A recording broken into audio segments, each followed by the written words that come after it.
In Illinois, there's a chicken infected with a mysterious virus that goes unnoticed by the workers, so it still ends up being used to make nuggets. The infected food is sent to the local elementary school and Shelley soon takes a bite. Meanwhile, aspiring novelist Clint has left New York and returned to his childhood home in Illinois. He's been working hard on a novel, but when he shows his mom, she doesn't think it's good. Then Clint goes to his old elementary school, where he's taken a job as a substitute teacher. The security guard Rick thinks Clint is his dealer but lets him pass when he confirms his identity. Then Clint parks his car, only for gym teacher Wade to put his huge vehicle next to him, trapping him without a care. Clint has to climb over the back seat and leave through the trunk, noticing someone wrote dirty words on his nasty window. As he makes his way inside, he notices that this school has lots of wild children that misbehave and swear a lot. Clint meets with Vice Principal Sims, who makes him sit on a ball and takes Clint's phone, explaining the no phone policy applies to both teachers and students. Next, Clint stops at the teacher's lounge, where he notices all the other educators are weird and awkward, so he has trouble communicating with them. Thankfully, he finds Lucy, a childhood friend who also became a teacher. They're very happy to see each other again and start chatting and laughing, which makes Wade jealous because Lucy is his girlfriend. When Clint tells them his novel is about a man who buys a possessed boat, Wade immediately points out it sounds like a ripoff of Stephen King. At that moment, each teacher goes to their corresponding classrooms.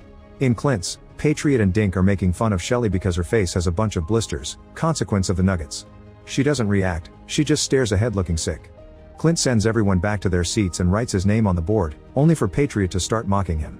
Patriot also reveals he still has his phone, and when Clint tries to take it, Patriot threatens to accuse Clint of doing naughty things to him. Realizing that Patriot was the one who wrote on his car, Clint decides to ignore him for now and makes Calvin read his novel draft to the class. While everyone is distracted, Patriot goes back to mocking Shelley. However, when he pulls her pigtail, he rips it off together with some skin. A furious Shelley jumps on Patriot and bites his face, so Clint has to come closer to break the fight. Shelley immediately scratches him and runs away, then Clint takes Patriot to the nurse's office. Meanwhile, outside, Rick finally gets in contact with his dealer and hides in his van to eat some mushrooms. Moments later during recess, Clint shares what happened with Lucy, who laughs at the story and makes Wade more jealous.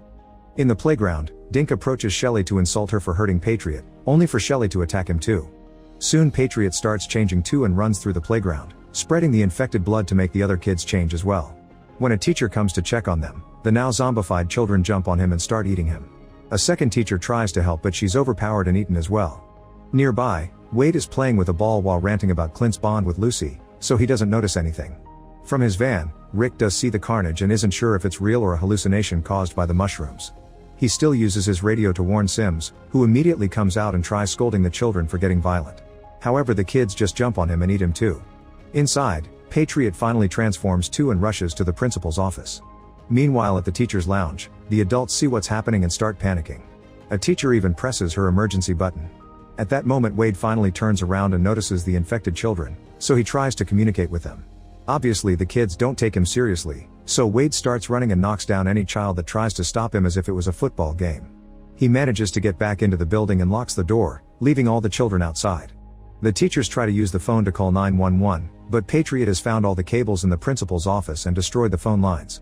Wade joins the others in the lounge and they watch the kids pound on the windows, hungry for more human flesh. At that moment, the sheriff arrives, and Rick swallows the rest of the mushrooms in fear of getting arrested. However, as soon as the sheriff gets closer, the children bite his fingers through the fence. Horrified, the sheriff gets back in his car and drives away, only for a kid to come out of hiding in the back seat and attack him, making him crash. Back in the lounge, Wade decides they need to do something, but when he opens the door, Patriot jumps into the room. Wade pushes him away and Patriot tackles Clint, so a teacher uses the chance to throw pepper spray at him. Patriot just moves to attack a different teacher, and the sudden push causes them to end up stuck in the closet. The other adults use the opportunity to run away. One of the teachers tries to leave through a back door, but the kids are waiting there too and kill him. The group runs to the library, where they find Calvin. At first they panic, but soon they realize he isn't infected because he's been hidden in the library reading all morning. In the meantime, Patriot opens the doors for the rest of the zombies to get inside. Wade guides the group to the upper floors and they manage to hide in the music classroom, closing the door right before Shelley can reach them. She keeps her face against the glass and Calvin says that all the children have cooties. Health education teacher Doug thinks he may be onto something and tries to take a closer look at Shelley's blisters through the glass, but she runs away. Then Wade suggests that they should run outside to reach their cars and defend themselves with the instruments. Clint disagrees and thinks they should go to the principal's office to get their phones and call for help. While the two men argue like children, Patriot starts breaking all the cell phones one by one. Lucy finally gets tired of the fight and proposes to wait until the parents come to pick up their kids, which everyone agrees to. Outside, Rick stays safe in his van and watches the massacre get worse by the second. He turns on the radio to cover the noises of death and even hallucinates a giraffe next to him. Unfortunately, the music is cut off by an emergency broadcast. It turns out kids all over the city are transforming and attacking their parents. While they wait, Lucy notices Clint's scratch from Shelley. Fearing that Clint may be infected, Wade immediately locks him up in the adjacent room. Doug is desperate for answers, so he follows Clint and makes a very thorough examination that leaves his hands covered in body fluids. Then Doug informs the rest of the group that Clint does have symptoms, but it's something similar to the flu and not what the kids have. Hours pass and the kids entertain themselves with the body parts of their victims. When it's finally 3 o'clock, the teachers release Clint and go together to the roof to wait for the parents. However, when a mother finally arrives, she has earphones on and is in the middle of a call, so she doesn't hear the teachers and Calvin yelling for help. Her child soon gets in the car and proceeds to eat the baby in the backseat while the mother just keeps on chatting. She doesn't react until the kid turns to eat her as well. At that moment, a teacher's leg gets grabbed by Tamara and everyone panics, but it turns out she isn't infected and joins the group.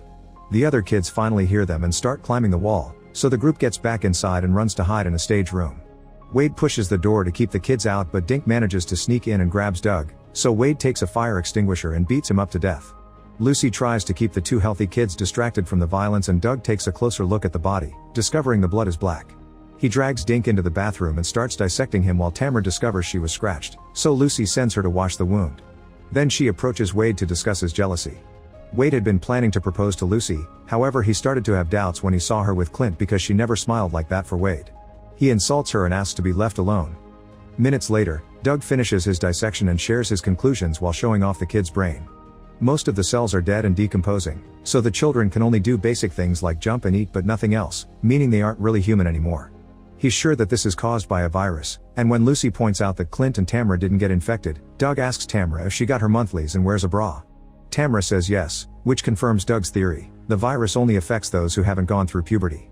Suddenly, Patriot turns off all the lights and triggers an alarm. As the teachers panic, they notice that Calvin is unconscious. It turns out he has diabetes and needs to eat something as soon as possible. At that moment they hear noises through the walls and worry that the children may be getting closer. Someone starts shaking the door and in a moment of fear, Lucy admits she can't marry Wade. The door then opens, but it's just the janitor. Unfortunately, the kids soon break in as well, so the group starts running again and the janitor guides them to hide in the boiler room. He doesn't have any food, but he has a radio and they learn that the city is evacuating, meaning nobody will come to help them. As everyone loses hope, Clint comes up with a plan. Using the ducks, they could reach the teacher's room to get some food for Calvin and Wade's truck keys. The only adult small enough to get through the ducts is Clint, and before he leaves, Tamara gives him the cootie shot. He takes the janitor's walkie-talkie with him, and as he moves, he keeps getting messages from Wade insulting him. This childish behavior causes the usually nice Lucy to snap and she angrily shouts at everyone, saying she wants to achieve something before dying. Then she says she hates every teacher and gets in the ducts too to help Clint. As the duo crawls through the ducts, they see a child in a corridor, so they freeze to avoid detection. The kid still hears something and takes a closer look, but thankfully it's too dark to see anything and the child goes back to playing. Eventually they make it to the lounge and Clint tries using the vending machine, but it won't take his dollar. Lucy finds Wade's keys and gets back in the ducts to quickly reach the principal's office. She tries getting a good phone but they're all broken, so she returns to the ducts without noticing that Patriot saw her. At that moment the kid from the corridor enters the lounge and Clint hides behind the vending machine. Unfortunately, the machine suddenly decides to work and makes noise, causing the child to start screaming. Patriot hears this and starts making his way to the lounge, but thankfully Clint manages to finally push his dollar in and get a snack from the machine before jumping back into the ducts.